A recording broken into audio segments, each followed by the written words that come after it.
آمن الرسول بما أنزل إليه من ربه والمؤمنون كل آمن بالله وملائكته وكتبه ورسله لا نفرق بين أحد من رسله وقالوا سمعنا وأطعنا غفرانك ربنا وإليك المصير لا يكلف الله نفسا إلا وسعها لها ما كسبت وعليها ما اكتسبت ربنا لا تؤاخذنا إن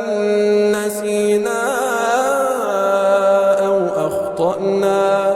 ربنا ولا تحمل علينا إصرا كما حملته على الذين من قبلنا ربنا ولا تحملنا ما لا طاقة لنا به واعف عنا واغفر لنا وارحمنا أنت مولانا فانصرنا على القوم الكافرين.